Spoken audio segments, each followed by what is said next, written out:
I seriously do not know why I overlooked this fragrance for so long. So let's go ahead and review Hasard now.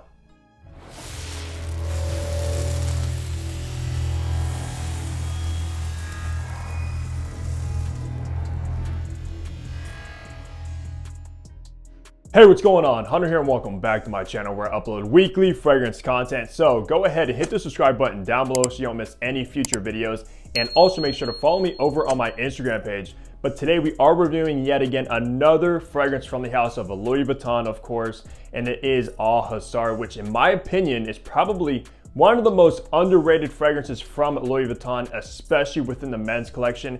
And I overlooked it, like I said in the intro, for far too long, but I'm so happy to have a bottle now within my collection alongside all my other Louis Vuittons. And the reason why I actually overlooked this one is because it gets compared to Le Labo's Santal 33, which I'm not a fan of at all, and it's pretty popular, but that is of course a sandalwood based fragrance that in my opinion has that kind of dill pickle vibe to it. And when I smelled this, didn't really kind of give it a chance or anything like that. It kind of did remind me of Santal 33, but that's honestly not the case once you spend more time with it. And of course, we'll talk about that a little bit later, but before we do, let's go over some information about Hasard. So this was of course launched in 2018 alongside 4 other original Louis Vuitton fragrances, so it is one of the originals. And for the retail price, guys, which I'm not a fan of because Louis Vuitton just raised their prices yet again. This is the second time this year they raised their prices. So now you can get 100 ml for $320, or you can get the bigger size, the 200 ml for $450. Now, let's talk about that for a second because these prices are getting absolutely outrageous. If you didn't know, back in 2018 when these first came out, they retail for $240 for the 100 ml, guys. I believe they went from $240, $265, $280 and $300 this year, and then now they raise it again to $320. And obviously it's no denying I'm a huge fan of Louis Vuitton, but those prices are just insane. I mean, there is still an upside to it because these are refillable. So once you go through your bottle, you can take it back to a Louis Vuitton boutique where the only place you can actually buy these, and they will refill it for around $100 off. So that is the only upside when it comes to these whole prices. Their concentration is of course an eau de parfum, which means it's kind of right there in the middle, a little bit above a eau de cologne and an eau de toilette, but a little bit less than an extrait de parfum. Even though Louis Vuitton actually has a collection called the extraits, I believe, which retail for over $500. Unfortunately, I never smelled any of them because my local boutique does not carry them, but I'm really interested in some of those. The perfumer, who's actually the in-house perfumer for Louis Vuitton, and personally one of my favorite perfumers of all time, is the man himself, Jacques Cavalier. He's created all the fragrances for Louis Vuitton, but he's also created my signature scent, which is Bulgari's Tiger right there, and also created Tom Ford's Tuscan Leather and Noir de Noir. So he has a huge resume and one of the best in the business. Now, with all the information out of the way, let's look at the packaging and presentation you will get with Hasard now. So take a look at the box first, which honestly is very simplistic when it just comes to the men's collection. Of course, in the California collection, you do have some nice designs, but these ones are made out of like this recycled paper. Nothing really exciting. Of course, you have like a barcode on the top. On the bottom, you do have your barcode and batch code to authenticate your product and see when it was produced. Nothing on the sides. On the back, you have some of your ingredients, and then you can open this up where you will find the Louis Vuitton cylinder with that gunmetal LV on top, which all the men's collection come on. Nothing on the bottom, nothing on the back, and just the same Hasard Louis Vuitton right there. All in all, not the most exciting packaging, but it does always come in a Louis Vuitton brown box you see in the left top corner. So now looking at the bottle, which I'm actually a huge fan of these Louis Vuitton bottles. I love the design. I love the aesthetic. Just very clean, very simple, and very elegant. Of course, you have Louis Vuitton embossed in the glass, Hasard in black. On the bottom, you actually have etched into the glass all your information and your batch code as well. Nothing on the back, and you will see, you don't really see a stem in there because it is invisible. I know a lot of people always ask me if these are dab bottles. They are not. Of course, they are sprayers. On top, you have the LV and gunmetal with the men's collection, of course. Nothing inside, nothing on the atomizer, but it is magnetic, so that is always a nice touch. In the top, you have bergamot, aldehydes, and lemon. In the mid, you have cardamom, pear, neroli, green notes, and freesia. And in the base, you have leather, musk, sandalwood, ambrette, and cashmere. And this will be classified as a woody spicy. So let's spray this and test out these Louis Vuitton atomizers. Very nice atomizers, guys. It sprays a ton of juice, so be careful with that. So let's go ahead and remind myself of Hasard and see why I overlooked this one for so long. So immediately upon spraying Hasard, you are going to be greeted with a burst of citrus, primarily coming from that bergamot, which actually comes across very sparkling and crisp. And also has this clean nature about the opening as well, which is primarily from that aldehyde. So aldehydes is very clean, can be sparkling also, but it kind of resembles like clean, fresh air. And that's the sort of vibe you get with this. It's very fresh and clean and sparkling. Just seriously a very well done citrus opening with this fragrance. But once you make your way into the mid is where it changes up quite a bit because it starts to turn a little bit spicy, which is primarily from that cardamom. If you don't know, cardamom is actually one of the most sexy kind of notes in fragrances. Of course, when I personally think of cardamom, I think of Yves Saint Laurent's La Nuit de l'Homme, one of the best date night fragrances. So you are gonna get that kind of same sexiness from the cardamom in this fragrance. Along with the cardamom, you are gonna get these green undertones. It doesn't turn like overly green, but you are gonna get, I believe it's like petitgrain if I'm not mistaken.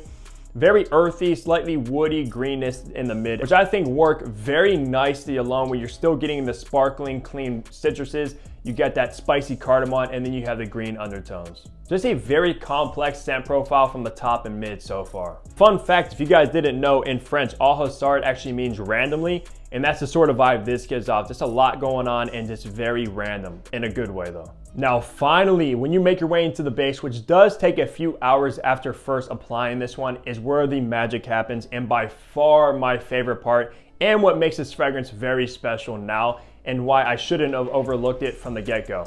Because you're gonna get this very natural leather note, which I know leather cannot be naturally made in fragrances, but this is the most authentic leather I've ever smelled, and it actually resembles the smell of like a brand new Louis Vuitton bag, and I heard that was the vibe they were going for with Au Hasard. So you are gonna get that if you love the smell of just leather bags or expensive Louis Vuitton leather bags.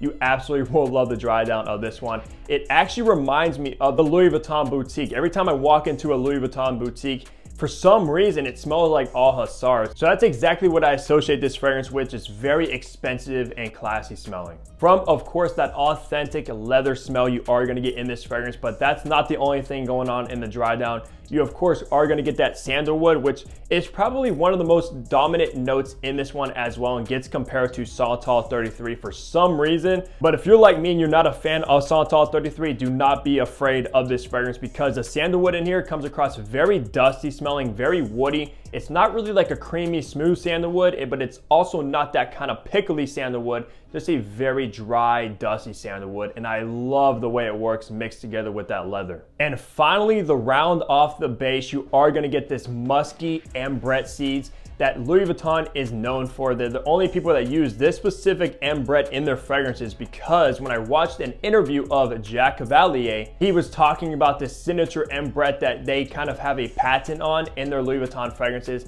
And you are gonna get that musky, seedy, ambrette earthiness in the base, along with the sandalwood and leather. It's just honestly one of the best well done dry downs I've smelled in quite some time. So basically, in my opinion, this is actually like Louis Vuitton in a bottle. If you want to capture the smell walking into a Louis Vuitton boutique with all the leather goods around, this is the fragrance for you. It's going to capture that to a T. Also want to shout out my sales associate over at Louis Vuitton, because this is her favorite fragrance within the men's collection, and she absolutely has good taste. And I should have listened to her towards the beginning when I started to buy Louis Vuittons, or before I got like 13 others before purchasing this one, because this is a stunner. So for the best seasons to wear Au Hasard, personally, I think it works the best in the spring because of that bright, sparkling citrus opening.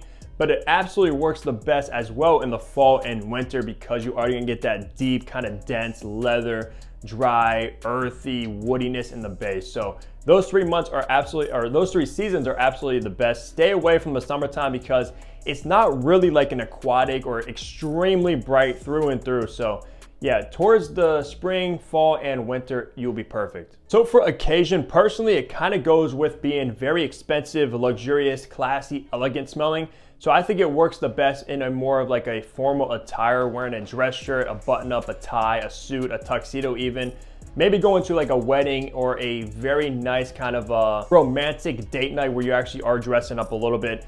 But nothing really casual, even though you could wear it casually. Just if you're gonna choose one or the other, absolutely more fitting for a formal situation. Now for gender and age groups on Au Hasard, I honestly think this one does lean more on the masculine side of things, especially because of that dry down.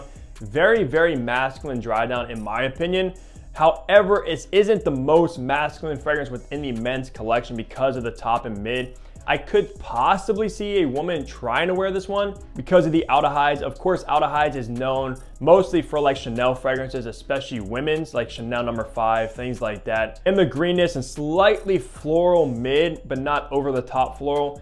And if she likes like leather fragrances, things like that, you could absolutely try this one out. Don't just write it off because it's in the men's collection. However, it does slightly lean more masculine because of that base.